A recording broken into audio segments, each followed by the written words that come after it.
Hello les amis. Du coup, aujourd'hui, je vous parle un petit peu de sécurité parce que vous me connaissez, je parle et ça me fait penser à autre chose, etc. etc. C'est sans fin. Voilà.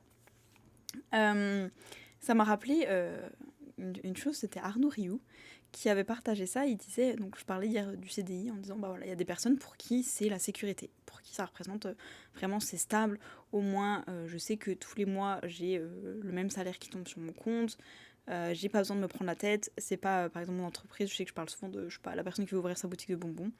Bah là, la personne, quand elle rentre chez elle le soir, comme je vous disais dans toute vidéo, elle y pense encore, c'est toujours sa boutique. Elle se dit pas, ah bon, si demain j'ai envie de démissionner, je peux. Euh, et donc, pour certaines personnes, il y a ça à prendre en compte et c'est beaucoup plus simple, c'est beaucoup plus reposant, beaucoup plus confortable de se dire voilà, j'ai un CDI, c'est cool, dans 3 ans, je sais où je serai, dans 10 ans, je sais où je serai, c'est bon, je me prends pas la tête, et c'est cool, et ça va bien, et ça me convient, et c'est la vie dont j'ai besoin, dont j'ai envie. Et par exemple, lui, Arnaud Rioux, il disait moi j'ai toujours une âme d'entrepreneur, et il dit pour moi, un CDI, c'est pas la sécurité. Parce qu'il dit et c'était juste pour dire, c'est une question de point de vue, et c'était vraiment pour ça qu'il partageait. Il disait pas, oh bah du coup tout le monde doit lâcher son CDI, c'était vraiment pas ça. Il disait juste, voilà, pour certaines personnes, et donc la société va peut-être vous dire, oui, le CDI c'est vraiment le truc le plus stable, etc. Il disait, pour moi non, c'est pas là où j'ai décidé de mettre ma sécurité. Et il disait, pour moi un CDI c'est hyper instable, parce que tu gagnes pas ton propre argent, dans le sens c'est. Alors oui, c'est ton argent, mais je veux dire, tu travailles pour quelqu'un d'autre. Donc le jour où la personne a envie bah, par exemple, tu peux travailler dans la boutique bon, le jour où la personne elle rentre chez elle, elle se dit tu sais quoi, c'est fini, allez hop, maintenant je vais faire autre chose, je vais me lancer dans une usine de bonbons, voilà, maintenant c'est moi qui vais les fabriquer les bonbons, c'est la suite de mon rêve. Et qu'elle vend la boutique, ou qu'elle juste elle l'arrête, elle dit bon allez hop, je vends la boutique à quelqu'un d'autre, et la personne dit bah en fait moi je vais faire une boucherie ici. Et ben toi qui travailles dans cette boutique de bonbons, tu te retrouves sans emploi. Ou la boîte elle coule. T'en sais rien, ça, la boîte elle coule, bah voilà, en fait on vend pas assez de bonbons, désolé, on ferme la boutique. Même si t'es en CDI, bah la boîte elle est cool, hein. Ton patron il va te dire ah mince, oui, ça fait 10 ans que la boîte a coulé, non mais t'inquiète, je vais toujours te donner de l'argent, y a pas de souci, bah oui, t'es en CDI quand même, mince, je dois te payer jusqu'à la fin de ta vie, bah non, la boîte a coulé, y a plus rien qui crée l'argent, bah tant pis, trouve-toi un autre job, tu vois. Donc il disait, et par exemple, ça s'est vu pendant le Covid, il disait bah si pendant le Covid par exemple, euh, vous dépendiez du coup d'une autre personne pour votre source de revenus, bah ça peut être hyper pesant, par exemple, vous vous dites. Et enfin, vraiment, c'était une question de point de vue. C'était pas, comme je disais encore une fois, c'était pas quitter tous votre CDI et tout, trop bien d'être chef d'entreprise, meilleure chose au monde. C'était vraiment pas ça son point de vue. Je sais pas si je l'explique assez bien, c'est pour ça que je réexplique. J'ai pas envie de trahir sa pensée. Mais voilà, il disait, bah, par exemple, voilà, tu te dis, il me faut quelque chose de solide, j'ai ma femme, mes enfants à la maison. Il dit, et là, pendant le Covid, en fait, on vous dit, bah là, l'endroit où tu travailles, pour l'instant, il est fermé. Donc, tu ne gagnes plus d'argent. Il dit, bah, c'est hyper risqué de tout miser sur un CDI. Il dit, toi, tu sais pas ce qui se passe en interne, et du jour au lendemain, le patron, le boss, il peut te dire c'est fini. C'est fini, trouve-toi autre chose. Il dit, est-ce que vous trouvez que. Et il dit, même, on sait pas, pendant la nuit, la boîte elle brûle. Hop, il y a un souci, un court-circuit, hop, la boîte elle brûle, le lendemain, t'as plus de travail. Il dit, ça peut hop, partir comme ça. Et il dit, moi où j'avais mis ma sécurité, donc il explique qu'il a toujours été entrepreneur depuis qu'il est tout petit, genre même enfant. Il a toujours eu cette âme d'entrepreneur où il crée des choses, il voulait créer des entreprises, etc. Pour aider, pour participer, etc. Et il dit, moi c'est là que j'ai mis ma sécurité parce qu'il dit, le jour où il y a le Covid, ok bon bah toi ta boîte elle a fermé, moi c'est moi qui la dirige la boîte, c'est la mienne la boîte. Donc je peux continuer à travailler. Ok là je peux plus travailler comme ça, comment je peux continuer à contribuer de cette manière. Et il dit, bah pendant le Covid, mes entreprises, et en plus il dit il en a plusieurs, elles ont continué de fonctionner. Et je me suis pas arrêtée de travailler parce qu'il y a eu le Covid. Et je me suis adaptée. Ok, bon, bah, on peut plus faire comme ci, on peut plus faire comme ça. Ok, le présentiel est plus accessible, bah, on va faire en distanciel, etc.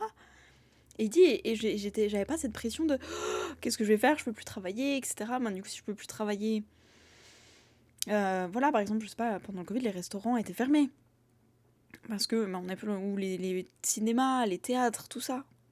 Mais si toi tu travailles là-bas, il se passe quoi? Et si le patron, au bout de 3 mois, voilà, le confinement il dure 6 mois, au bout de 3 mois, il dit bah là, on met la clé à la porte, désolé, trouve-toi du travail. Bah, c'est inquiétant et j'ai. Enfin, inquiétant. Mais je sais que j'ai une connaissance par exemple Bah pareil, il m'a dit, bah moi, une semaine avant confinement, j'ai démissionné parce que je sais que j'ai pas de soucis pour trouver du travail. J'ai les compétences, je suis juste là, j'ai toujours trouvé du travail. J'ai jamais été au chômage une seule fois dans ma vie. J'ai démissionné. Une semaine après, confinement. Et il me dit, bah normalement j'avais mes droits au chômage, ils sont arrivés sur mon compte 6 mois après. Ils ont mis 6 mois, ou même plus, à me les donner. Donc il dit en fait pendant 6 mois j'avais pas d'argent. Il y avait rien dans le frigo. Un pot de moutarde. C'est tout. Donc, donc oui, en fait c'est la preuve que c'est pas forcément une sécurité d'avoir un CDI. Et ben tiens par exemple en parlant de cette connaissance, il m'a dit oui tu sais quoi, en fait je vais m'acheter mon propre logement, à laisser décider. On m'a dit il faut un CDI, et ben hop je vais prendre un CDI. Et puis là il a un CDI, ça y est il a son CDI. Ah bah oui mais en fait maintenant que j'ai mon logement ils m'ont dit en fait alors oui un CDI c'est bien mais en plus il faut que blablabla ceci cela en fait il y a toujours plein de conditions ceci cela c'est pas une preuve que parce qu'on te dit oui il faut vraiment avoir ça, si t'as ça vraiment ça va trop t'aider, que ça va vraiment t'aider. C'est pas forcément la réalité. Et par exemple donc Arnaud Reyou il disait lui il se sent plus en sécurité en ayant sa propre entreprise parce qu'il se dit ça dépend que de moi. Et s'il y a des trucs qui ferment autour de moi, des entreprises, des patrons qui changent la vie, tout, c'est pas mon problème. Là, c'est moi le patron, c'est mon entreprise. C'est moi. Et donc, il disait juste de cette manière, tu vois que la sécurité, elle est vraiment différente. Et pour une personne, sa sécurité, ça va être le CDI. Il dit, pour moi, un CDI, c'est une source d'angoisse, c'est horrible, du jour au lendemain, tu peux te retrouver sans rien. Alors que là, il dit c'est mon entreprise. Si je me retrouve sans rien du jour au lendemain, c'est parce que je suis décédée en fait. C'est parce que j'ai arrêté de vivre. Et oui, du coup, je pense que je m'en inquiète plus trop.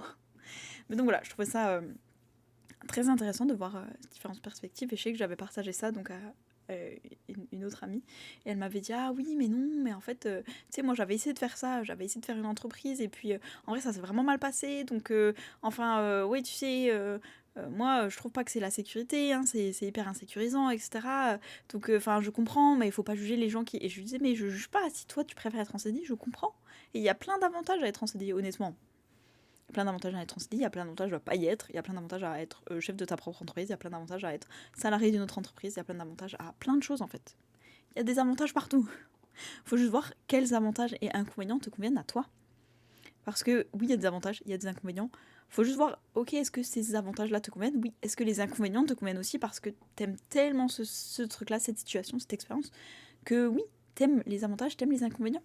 Et si oui, si ça te convient à 100%, bah ok, c'est fait pour toi, bah go. Et c'est pas un CDI, c'est pas un CDI. Et si c'est un CDI, c'est un CDI. Et c'est ok. Bref, dites-moi ce que vous en pensez, vous. Comment vous voyez les choses? Est-ce qu'on vous a dit toute votre vie, oui, il faut faire ça, et donc pour vous, juste, vous avez pris cette croyance, voilà, c'est ok, c'est là qu'est ma stabilité, ma sécurité, etc., etc. Ou est-ce que vous dites, je sais pas, pour moi, j'ai envie de faire ça, je peux me créer ma sécurité, ma stabilité, ou peu importe ce que vous recherchez, vous, dans un travail, une entreprise, quelque chose, est-ce que vous pouvez le créer pour vous et le voir ailleurs aussi, et voir en quoi vous pouvez l'avoir autrement. Bref, je vous fais des bisous, et je vous dis, oula, sauf si je casse tout, et je vous dis à demain.